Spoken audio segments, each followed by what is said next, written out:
Honestly, I am not good at this. I don't like speaking in front of people. It's very uncomfortable for me.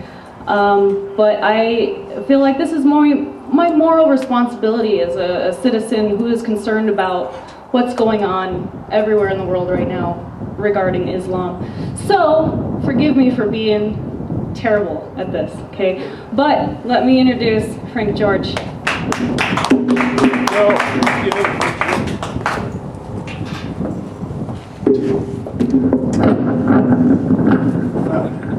Okay. Good afternoon, everybody. Welcome to what's left of the rally. Of course, in a while, the burning of the Quran will be announced. I know a lot of people stand opposed to that. I want to welcome those of you who have come out in opposition. The first thing that we must do is we must have an understanding of one another. We must know what truly lies in our hearts. It's very interesting what happens with media, how a couple of words are left out and everything changes. Like if media writes, "I love you," but they dropped when the guy said "don't." So the message is, "I love you" and not "I don't love you." Two very different things. KTWO did an interview with me, and I thought it was going to be an audio recorded interview. I wish I had had a copy of it, because there is miscommunication, and sometimes there is the intent to sensationalize things. So the article came out and it said, "Cuban man is going to head a rally against Islam." And that's rather funny, because I told the fellow I identify as an American. I've been a naturalized citizen since I was in my early 20s, and I feel myself to be an American. I have served this country in the military. I have served it in the streets when I have fought illegal immigration, and when I have called out our government for being what it is. Ladies and gentlemen, the biggest problem that the people of the United States have, it isn't illegal immigration, it isn't immigration, it isn't Islam, it's the very government that is supposed to serve us and do right by us. By virtue of their moneyed interests, they have taken over decency, and they have pitted man against man. They have brought in Islamists without end, while fully understanding that they're funding a war out in the Middle East. Americans are killing Muslims, Muslims are killing Americans, yet they have brought in Muslims by the thousands. It's going on, they're coming in as refugees. So what can one logically deduce from this? That Middle Eastern battleground that we've heard of for years is now here. They should have learned something from 9/11, but they did not. One does not have to hate anybody or anything to come to a logical deduction about what is going to happen when you bring together two cultures that simply cannot be mixed. Islam is a conquering so-called religion that is truly nothing more than criminal enterprise disguised as a religion. Let's understand something about its founder, Muhammad. Muhammad married a little girl, age 6. Her name was Aisha. By age 9, he consummated that marriage.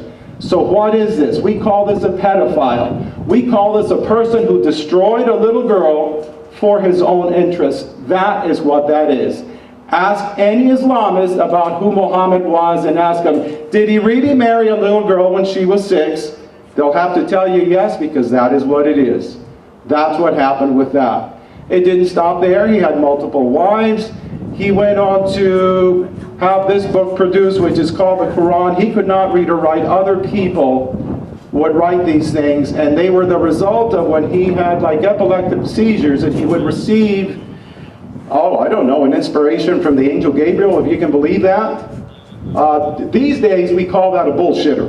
Let's be real about what we do, what's happening, and where we're going to go with this. The major changes that have taken place in America, of which we have seen mostly in California, you don't see it here in Wyoming, you don't.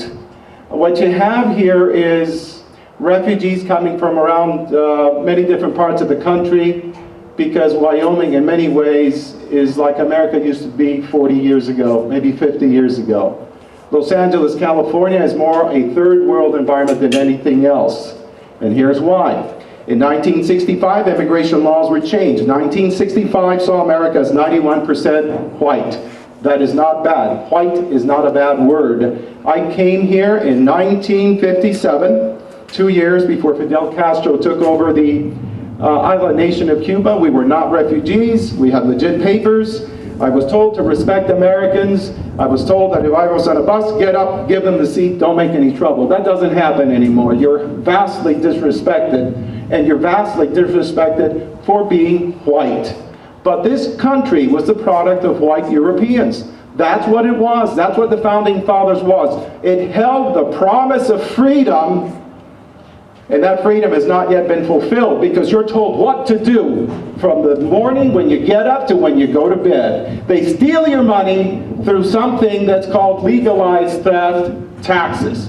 That's what they call that, legalized theft. You're not represented. They don't care what you want. And meanwhile, they have this bloodthirsty war going on in the Middle East because, I don't know, you tell me, would it not be nicer to pull out of there? Would it not be nicer to drill for our own energy here and make Gillette and the United States of America wealthier than it's ever been, because we can do that? But you can't, because all of these morons that we clap for because they become senators or something are sold out to Middle Easterners that give them money. So they got to keep that oil coming in to keep the equivalent of the corruption that we have in American government in the Middle East going, so they can make more money. And that's what it is. And for that, you're going to send an American boy out there to die? For that, you're going to waste the life of a Middle Easterner? You're going to, for that, is that what it is?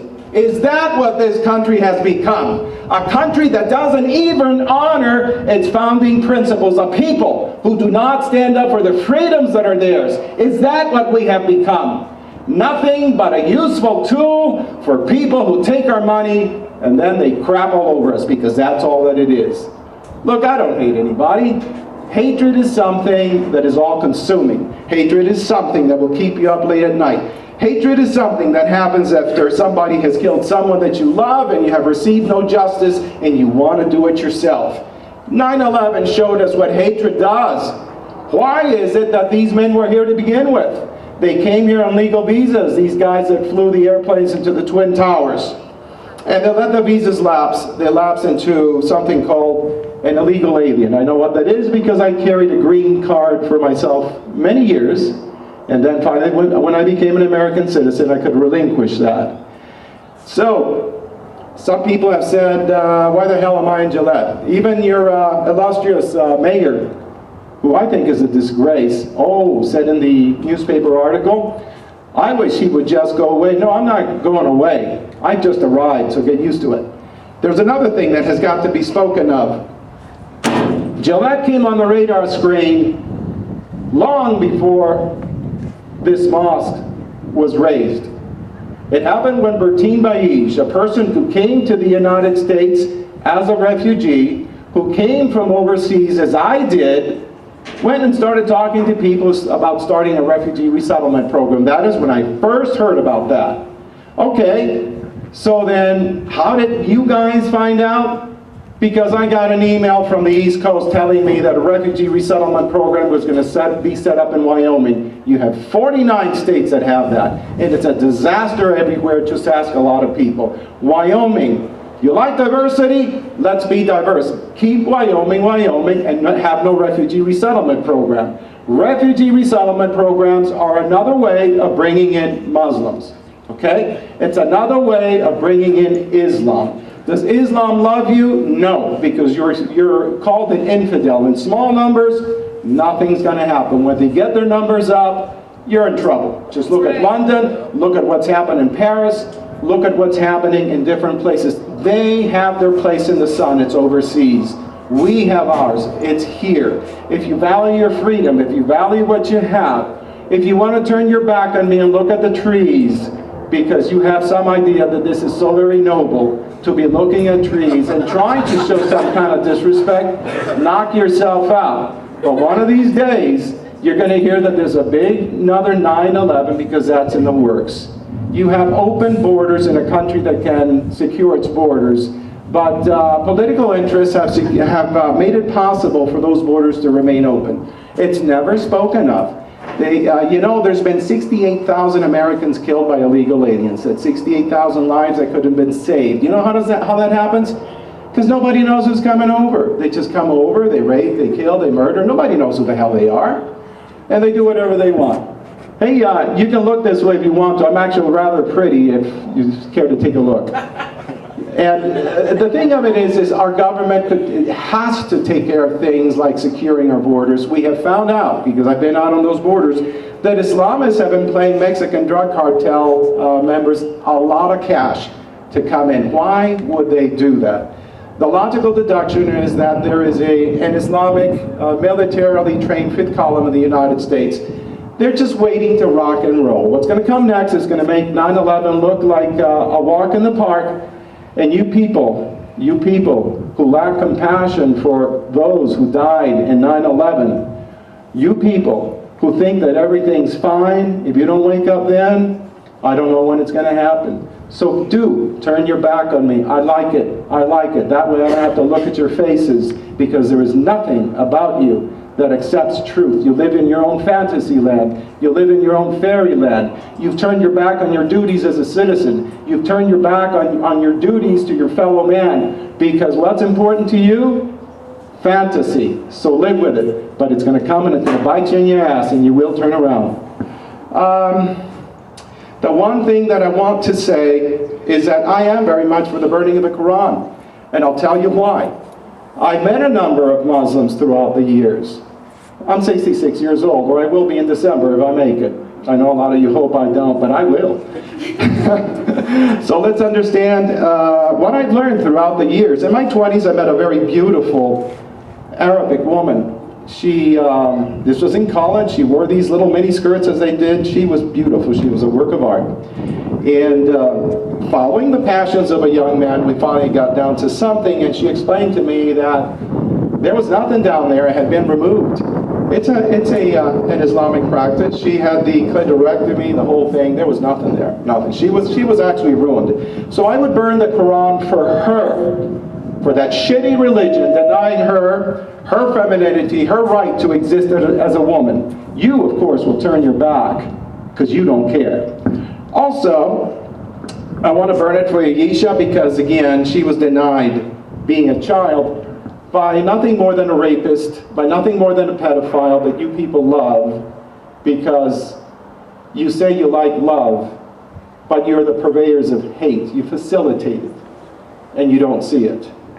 Then there was the man that I knew who I thought, in my 20s, I thought it was really cool. He was a Middle Eastern. What the hell? We're talking 1970s. He was so angry when I told him that I thought it was so neat that he's an Arab and that he's from the Middle East. He was angry because he was missing a finger. His father was an imam in the religion of Islam, and he reached for an apple or some fruit, and his father cut his finger off. That's a price that he had to pay for supposedly stealing that particular item. I want to burn the Quran for him. And I want to burn the Quran for all the men and women who died in 9/11 at the hands of people that didn't even know them. If you look at the videos, you'll see a lot of these folks throwing themselves out from the highest of altitudes, meeting their death on the ground rather than being baked and fried. I think Islam is a diabolical religion. I think you've been scammed. The people that should thank you for what you're doing here today are the very ones that will in the future enslave you and cut your heads off because you'll facilitate it for them. You're sharpening their knives, they're getting ready. You will either submit to what they want, give up the fullness of your freedoms, or you are screwed, and screwed you will be. In time, I do believe that you will make some kind of sense, perhaps, when the brutality is so large, so great, that it becomes undeniable what is happening. Anyway, we will have the Quran burning whenever Chelsea says that we will have it. We will do it for the reasons, at least on my side, as stated. And I again want to welcome you here. Yeah, go do your things, turn your back on me, do flip-flops, do cartwheels. I don't care. It's America, and that's fine. And you are who? Hi, Frank. My name's Rashad Khan. You're Rashad Khan, and what would you wish to do? I'm fine. How are you? I just wanted to, meet you. It's fine. I'd be willing to sit down and talk to you. Say hello to the crowd. Yeah, hi guys. I want to thank all of you guys for coming out to support the Muslims and other majority here. Good job, you know. I'm very surprised, especially with John, because John's my friend from when I was in school. I mean, I used to love this guy, and I'm surprised he has so much hate in his heart, you know. But I hope you find the right way. We love all you guys. We have nothing but peace. I was born and raised in Gillette. My mom's a white girl, you know. Every American came here as a refugee. Christopher Columbus came here on a ship and founded America. So we all came here from something. So there's no reason to have hate in your heart. Love everybody. Enjoy everybody. Say hi, say bye. Don't have hate. Are you finishing quickly? But Frank, I really do appreciate it, buddy. Okay, thank you for that. Thank you for meeting me. Don't go away. I want to ask you something. Did the prophet marry a 6-year-old girl? No, I don't know where you hear this stuff. Everywhere.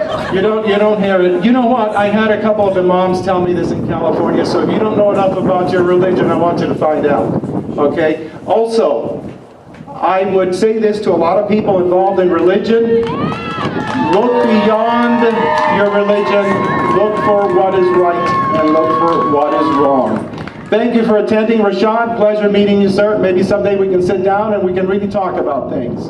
Okay, thank you, everybody. Chelsea will, I think, announce.